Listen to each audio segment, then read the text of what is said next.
കൂട്ടുകാരെ, നമുക്കിന്ന് കൗശലക്കാരനായ ആ നീർക്കാക്കയുടെ കഥ കേൾക്കാം. ഒരു മരത്തിൽ ഒരു പറ്റം നീർക്കാക്കകൾ കൂടുകെട്ടി താമസിച്ചിരുന്നു. ഒരിക്കൽ ആ മരത്തിലേക്ക് ഒരു കാട്ടുവള്ളി പടർന്നു കയറി. ഒരു വയസ്സൻ നീർക്കാക്ക അത് ശ്രദ്ധിച്ചു. അവൻ പറഞ്ഞു, കൂട്ടരെ, ആ വള്ളിയെ വളരാൻ അനുവദിക്കുന്നത് നമുക്ക് ആപത്താണ്. അതിനെ നശിപ്പിച്ചു കളയണം. ഇല്ലെങ്കിൽ അത് വളർന്ന് മരത്തിൽ ചുറ്റിപ്പടരും. പിന്നെ വേടന്മാർക്ക് ഈ മരത്തിൽ കയറി നമ്മെ പിടികൂടാൻ എളുപ്പമാകും. പക്ഷേ ആരും അത് ചെവിക്കൊണ്ടില്ല. കുറേ നാളുകൾ കഴിഞ്ഞു. വയസ്സൻ നീർക്കാക്ക പ്രവചിച്ചതുപോലെ കാട്ടുവള്ളി വളർന്ന് മരത്തിൽ ചുറ്റിക്കയറി. ഒരിക്കൽ നീർക്കാക്കകൾ പുറത്തു പോയ സമയത്ത് ഒരു വേടൻ ബലമുള്ള ആ കാട്ടുവള്ളിയിൽ പിടിച്ച് മരത്തിൽ കയറി. എന്നിട്ട് നീർക്കാക്കകളുടെ കൂടുകളിൽ കെണിവെച്ചു. സന്ധ്യയായപ്പോൾ നീർക്കാക്കകളെല്ലാം മടങ്ങി കൂട്ടിൽ തിരിച്ചെത്തുകയാണ്. പക്ഷേ അവരെല്ലാം ഒന്നൊഴിയാതെ വേടൻ വെച്ച കെണികളിൽ കുടുങ്ങി. അമ്മാവ, ഞങ്ങളെ രക്ഷിക്കണേ എന്ന് അവർ പേടിയോടെ വയസ്സൻ നീർക്കാക്കയോട് അപേക്ഷിച്ചു.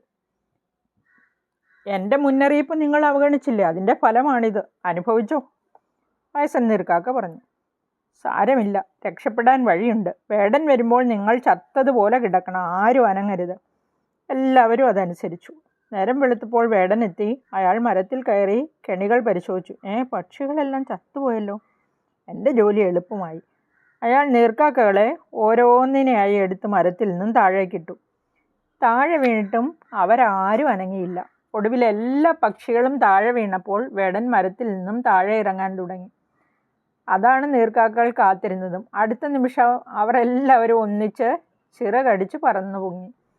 പക്ഷികൾ തന്നെ പറ്റിച്ച് രക്ഷപ്പെട്ടു എന്ന് മനസ്സിലാക്കിയ വേടൻ നാണിച്ച് തല താഴ്ത്തി മരത്തിൽ നിന്നിറങ്ങി വീട്ടിലേക്ക് പോയി. അതാണ് ഞാൻ പറഞ്ഞത്, എല്ലാ കാര്യത്തിലും അനുഭവമുള്ളവരുടെ ഉപദേശം തേടണമെന്ന്. ഇങ്ങനെ കഥ പറഞ്ഞാൻ അവസാനിപ്പിച്ചു കുളക്കോഴി. ശരി, നമുക്ക് വയസ്സൻ നീർക്കാക്കയുടെ ഉപദേശം തേടാം.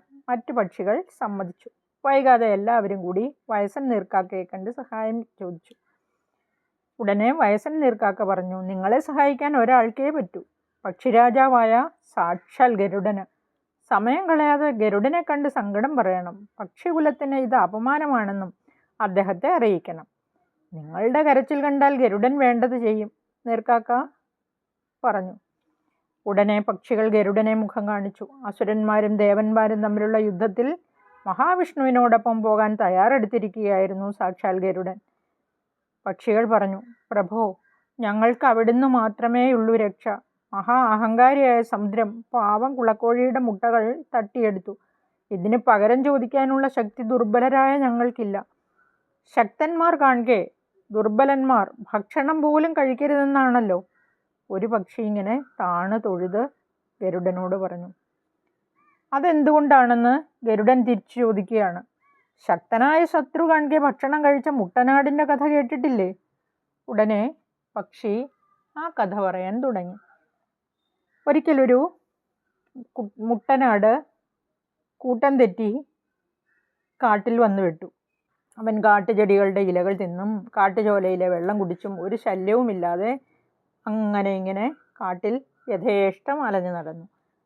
ഒരിക്കൽ കാട്ടിലെ രാജാവായ സിംഹം മുട്ടനാടിനെ കാണാനിടയായി. ആദ്യമായാണ് സിംഹം ഇത്തരം ഒരു ജന്തുവിനെ കാണുന്നത്. ആടിൻ്റെ കൂർത്ത കൊമ്പുകളും ദേഹത്തെ രോമവും ഉറച്ച ശരീരവും കണ്ടിട്ട് സിംഹം പേടിച്ചുപോയി. ഇവൻ എന്നേക്കാൾ കരുത്തനാണെന്ന് തോന്നുന്നു. ഇവനോട് യുദ്ധം ചെയ്താൽ ചിലപ്പോൾ എൻ്റെ കഥ തീരും, സിംഹം പ്രകാരം കരുതി. ആടിൻ്റെ ദൃഷ്ടിയിൽ നിന്നും മറഞ്ഞ് സിംഹം വേഗം രക്ഷപ്പെട്ടു. നാളുകൾ കഴിഞ്ഞു. പിന്നീട് ഒരിക്കൽ സിംഹം വീണ്ടും മുട്ടനാടിനെ കണ്ടുമുട്ടുകയാണ്. കുനിഞ്ഞു നിന്ന് കുറ്റിച്ചെടികളുടെ ഇലകൾ ചവച്ച് തിന്നുകയായിരുന്നു മുട്ടനാട്. പച്ചിലകൾ തിന്നുന്ന ഈ നിസ്സാര ജന്തുവിനെയാണോ ഞാൻ പേടിച്ചത്? സിംഹത്തിന് ലജ്ജ തോന്നി. അപ്പോൾ തന്നെ സിംഹം ഒറ്റച്ചാട്ടത്തിന് അവൻ്റെ കഥ കഴിക്കുകയും ചെയ്തു. ഇതാണ് ഞാൻ പറഞ്ഞത്, ദുർബലന്മാർ ഭക്ഷണം കഴിക്കുന്നത് പോലും രഹസ്യമായി വേണമെന്ന്. കുളക്കോഴി ഇങ്ങനെ കഥ പറഞ്ഞു നിർത്തി. ഗരുഡൻ ഉടനെ പറഞ്ഞു, നിങ്ങളുടെ പരാതിക്ക് ഞാൻ പരിഹാരമുണ്ടാക്കാം.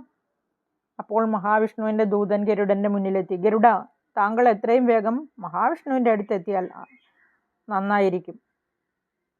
ദൂതൻ പറഞ്ഞത് കേട്ട് ഗരുഡൻ ചോദിച്ചു, സർവശക്തനായ സാക്ഷാൽ മഹാവിഷ്ണുവിന് നിസ്സാരനായി എന്നെക്കൊണ്ട് എന്താണാവോ ആവശ്യം? ഗരുഡൻ അല്പം അനിഷ്ടത്തോടെയാണ് ചോദിച്ചത്.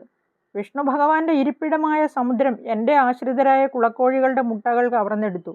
അവരുടെ സങ്കടം തീർക്കാതെ ഞാൻ വരുന്നില്ലെന്ന് ഭഗവാനെ അറിയിച്ചാലും. ദൂതൻ ഈ വിവരം മഹാവിഷ്ണുവിനെ അറിയിച്ചു. മഹാവിഷ്ണു പറഞ്ഞു, ഗരുഡൻ പരിഭവിച്ചതിൽ അത്ഭുതമൊന്നുമില്ല. ന്യായം ഗരുഡൻ്റെ ഭാഗത്താണ്. സേവകരുടെ സങ്കടം തീർക്കേണ്ടത് യജമാനൻ്റെ കടമയാണ്. നാം നേരിട്ട് ചെന്ന് ഗരുഡനെ ആശ്വസിപ്പിക്കാം. മഹാവിഷ്ണു ഉടനെ ഗരുഡൻ്റെ ആവാസസ്ഥാനത്തെത്തി. മഹാവിഷ്ണു തൻ്റെ ഗ്രഹത്തിലെത്തിയത് കണ്ട് ഗരുഡൻ അദ്ദേഹത്തെ വണങ്ങി. പരിഭവവും കോപവും കലർന്ന സ്വരത്തിൽ ഗരുഡൻ പറഞ്ഞു, പ്രഭോ, അടിയൻ്റെ ആശ്രിതരായ കുളക്കോഴികളുടെ മുട്ടകൾ സമുദ്രം അപഹരിച്ചു കൊണ്ടുപോയി. സമുദ്രം അങ്ങയുടെ ഇരിപ്പിടമായിപ്പോയി. അല്ലായിരുന്നെങ്കിൽ അടിയൻ അവനെ അരക്ഷണം കൊണ്ട് മരുഭൂമിയാക്കി മാറ്റിയേനെ. മഹാവിഷ്ണു ഗരുഡനെ സമാധാനിപ്പിച്ചിട്ട് പറഞ്ഞു, സേവകർ ചെയ്യുന്ന തെറ്റുകൾക്ക് ശിക്ഷ നൽകുന്നില്ലെങ്കിൽ ആ തെറ്റുകൾക്കെല്ലാം യജമാനനാണ് ഉത്തരവാദി. നമ്മുടെ സേവകനായ സമുദ്രത്തിൻ്റെ അഹങ്കാരം നാം തന്നെ ശമിപ്പിക്കാം. എന്നിട്ട് മഹാവിഷ്ണു സമുദ്രത്തിൻ്റെ മുന്നിലെത്തി. ആഗ്നേയാസ്ത്രമെടുത്ത് വില്ലിൽ തൊടുത്തുകൊണ്ട് മഹാവിഷ്ണു സമുദ്രത്തോട് പറഞ്ഞു, ഹേ സമുദ്രമേ, നീ കവർന്നെടുത്ത മുട്ടകൾ കുളക്കോഴികൾക്ക് തിരിച്ചു കൊടുക്കുക. ഇല്ലെങ്കിൽ നിന്നെ നാം ഈ അസ്ത്രം അയച്ച് വെറും മരുഭൂമിയാക്കി മാറ്റും. സമുദ്രം ഇത് കേട്ട് നടുങ്ങി വിറച്ചു. ഉടനെ കുളക്കോഴികളുടെ മുട്ടകൾ പഴയ സ്ഥാനത്ത് കൊണ്ടുപോയി വയ്ക്കുകയും ചെയ്തു.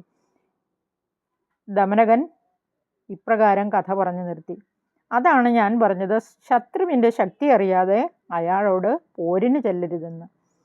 സഞ്ജീവകൻ എന്ന കാള ഒടുവിൽ ദമനകനോട് യോജിച്ചു. ശരിയാണ് ചങ്ങാതി നീ പറഞ്ഞത്. സിംഹത്തെ ഞാൻ സൂക്ഷിച്ചോളാം. പക്ഷേ സിംഹം എന്നെ ആക്രമിക്കാൻ ഒരുങ്ങുന്ന വിവരം ഞാൻ എങ്ങനെ അറിയും? അതെങ്ങനെയാണ് തിരിച്ചറിയുന്നത്? അതിനെന്തെങ്കിലും വഴിയുണ്ടോ?